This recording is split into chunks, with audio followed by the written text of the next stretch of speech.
Salut la compagnie, c'est Jules Melon et aujourd'hui dans un pro ciné critique, on part sur les 60 ans, un ou deux jours près comme d'habitude, selon quand cette vidéo est publiée, d'un film James Bond, le troisième de la saga avec Sean Connery, précisons quand même, sorti en 1964 donc, Goldfinger, qui n'est plus réalisé par Terence Young mais par Guy Hamilton, voilà, qui en fera d'autres par la suite, même avec Roger Moore, dont un, l'homme au pistolet d'or, qui prouve que ce monsieur aimait beaucoup James Bond associé à l'or, voilà.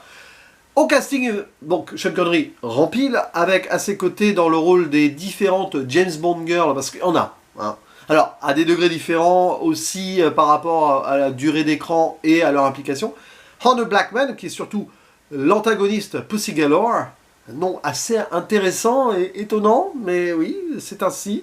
Il y a Shirley Eaton, qui apparaît très vite, mais qui rentrera, on va dire, dans le panthéon des James Bond girls, parce que, peinture d'or oblige, j'y reviendrai.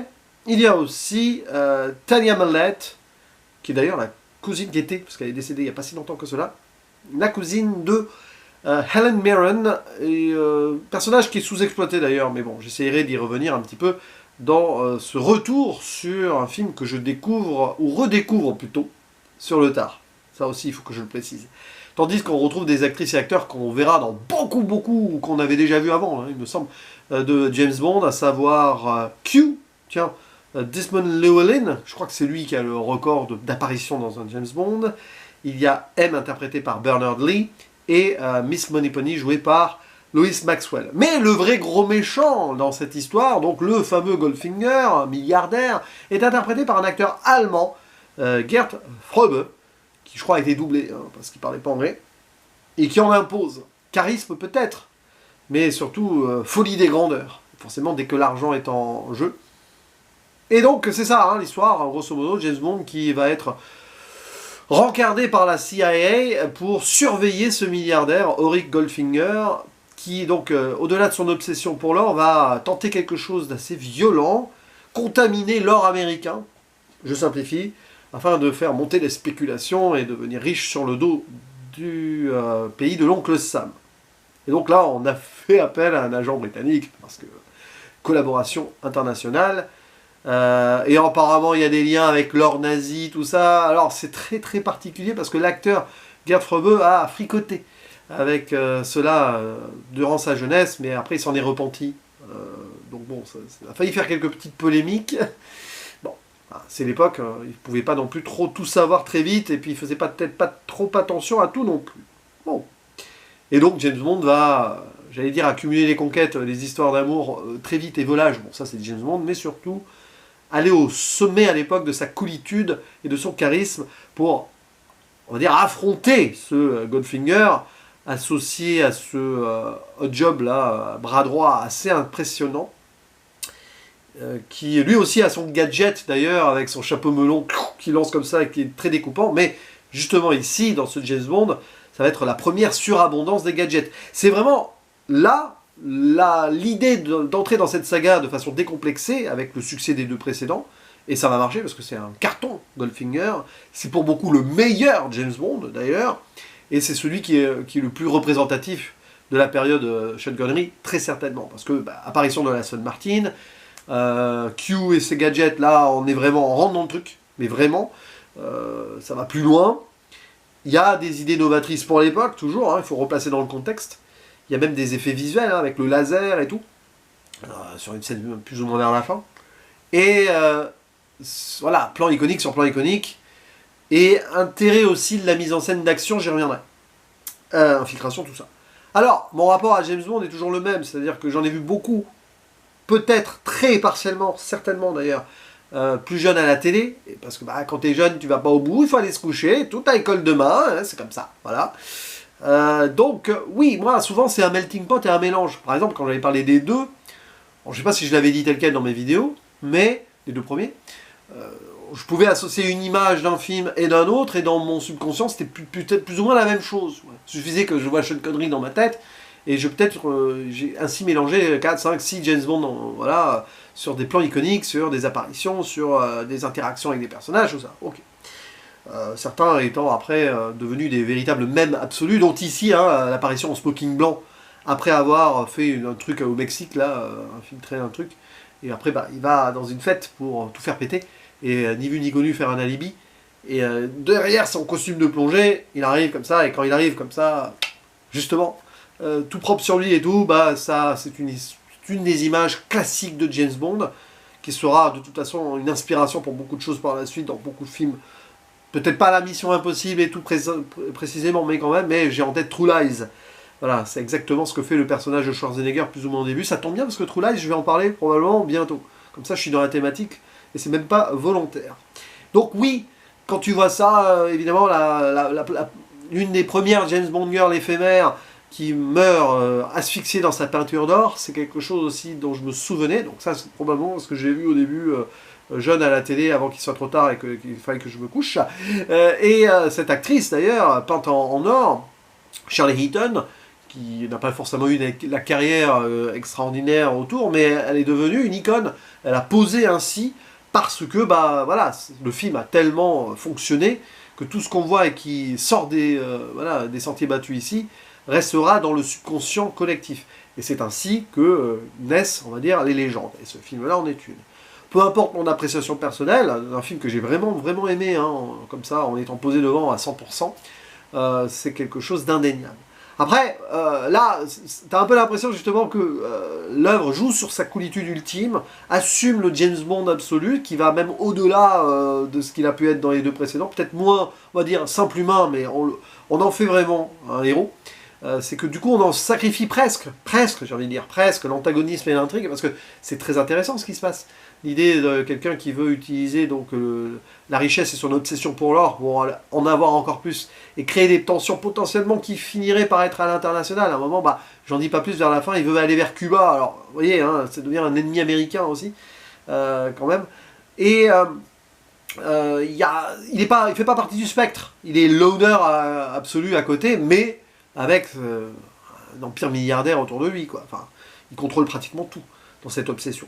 Et c'est qu'on le voit, même les femmes, il les contrôle techniquement. Hein. La première qu'il rencontre, James Bond, justement, elle a accepté d'aider ce Goldfinger pour l'argent. Donc évidemment, ça a mal vieilli, hein, le rapport aux femmes dans les sagas de James Bond, du moins dans les films James Bond, pardon, de cette époque-là et un peu après, c'est comme ça, hein, c'est sûr qu'il faut le voir avec le recul de 60 ans après.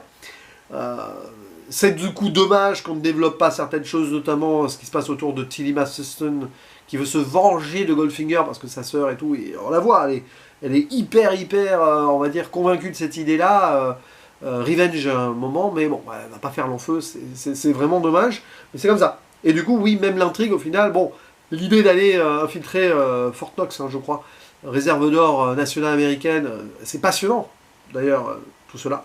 C'est un petit peu galvaudé dans l'idée de la possibilité, la faisabilité du truc. Mais le monsieur est milliardaire, donc pourquoi pas. Et oui, on va dire son garde du corps absolument odd job qui est joué par, je vais pas dire, hein, Harold Sakata. Très très bon, d'ailleurs, je pense, dans cette idée-là. Et je me demande si, là aussi, indirectement, ça n'a pas influencé un autre film avec Schwarzenegger, sorti un an avant True Lies, c'est Last Action Hero, avec le bras droit de Benedict. Voilà, je dis ça comme ça, évidemment. Donc vous voyez, comme quoi ça a laissé une trace dans, on va dire, la culture populaire à l'absolu. Mais le film, alors, fonctionne évidemment aussi pour sa BO, ça, j'en ai pas parlé, mais c'est évident. Toujours John Barry, avec la chanson Goldfinger, chantée par Shirley Bassey. Alors ça, c'est cultissime, c'est extraordinaire. Ça, voilà, ça reste, la première fois que tu l'entends dans ta vie, ça garde. Et puis aussi opening qui est fait par toujours hein, Robert Brown-Jones comme le précédent, mais qui celui-ci avec évidemment l'or qui apparaît. On rentre vraiment là, purement, dans le cultissime de James Bond. Et l'action, infiltration, ça par contre, c'est la vraie réussite cinématographique pure du film. C'est-à-dire que oui, alors évidemment, on joue sur la coolitude, les James Bond girls, tout ça. Vous allez me dire, c'est assez paresseux sûrement sur la mise en scène. Pas du tout. Là, il y a des choses, et c'est là où, en fait, c'est pas qu'on s'en rend pas compte, on en parle rarement, on n'en parle jamais. James Bond, on va pas l'analyser cinématographiquement. Bon, je vais pas le faire non plus, là, hein, je vais juste en parler un petit peu ici. Mais l'idée de filmer l'action et des infiltrations, souvent en silence. Quand je dis en silence, c'est qu'il n'y a pas de musique. Évidemment, il y a des bruits d'ambiance et tout qui sont sûrement sûrement même remixé par-dessus pour bien marquer les choses. Mais il y a des moments comme ça où aucun mot, aucune musique, et tu es vraiment dedans, notamment vers la fin, là, quand il va y avoir l'affrontement entre Job et James Bond. Moi je trouve ça super bien, et très bien découpé dans le montage. Voilà, le montage de Peter Hunt, je le cite, je crois que ce monsieur a fait une belle carrière en plus, donc voilà, qui fonctionne super bien dans l'intensité, et dans le build-up justement climatique de ces moments-là.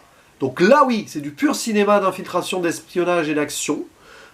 Pour 1964, c'est même très bien géré, hein, parce que on fait avec l'économie d'effets, parce que n'y a pas de CGI, hein, je vous rappelle, mais il y a quand même cette histoire de laser là où apparemment ils ont rajouté des trucs. Et des moments évidemment où même les acteurs se sont, on va dire, inquiétés de certaines choses. Sean Connery, il a eu peur quand même, parce qu'il y avait un effet, je crois, qui découpait la table en dessous et ça se rapprochait de ses parties. Hein, on essayait de castrer James Bond. La façon d'essayer de tuer James Bond, c'est peut-être en commençant par ça. Et Sean Connery n'était pas à l'aise, et alors je crois que l'acteur, justement, Harold Sakata, qui joue au Job, à un moment même, je crois que c'est électrocuté pour de vrai sur une scène, là. Enfin, je sais pas, mais oui, comme les effets techniques étaient limités à l'époque, il y avait souvent du réel dans les effets, et les acteurs, actrices, voilà, c'était pas évident pour elles et pour eux. Donc, c'est ça qui rend aussi les choses passionnantes à voir, ou revoir, et à découvrir pleinement, même avec le recul. Donc oui, je peux considérer que j'ai enfin vu Goldfinger de façon totale et concentrée, et c'est vraiment bien. Voilà, c'est peut-être le meilleur des trois, hein, premier, là, parce que j'ai parlé des deux d'avant, il y a quelques mois, voire années maintenant, parce que voilà, hein, je prends mon temps sur les James Bond. Hein. Je pense que j'en ai pour 30 ans, si je voulais tous les traiter. J'ai déjà parlé de certains avec Daniel Craig, dont sorti au cinéma. Mais c'est cool, voilà, vraiment Sean Connery aussi. Oui, il est à son prime là. Là, c'est hop, top célébrité, tout ça, et James Bond rules the world, quoi, à l'époque. Bref, n'hésitez pas à dire en commentaire ce que vous pensez de ce film, que j'ai évoqué comme ça, mais vraiment de façon très détendue, encore plus que d'autres vidéos un prochain critique. Mais ça fait du bien, ça fait plaisir aussi de revisiter certains classiques. Évidemment, c'est pas un film ultimement, voilà, dans mon panthéon cinématographique, parce que c'est difficile de comparer ça avec un Bergman, par exemple, ce serait une idiotie absolue. Mais dans ce que ça propose, ça impose aussi pas mal de choses. Donc voilà, à vous la parole, donnez votre avis et vos souvenirs avec Goldfinger, et on en discute. Je vous dis à la prochaine, ciao!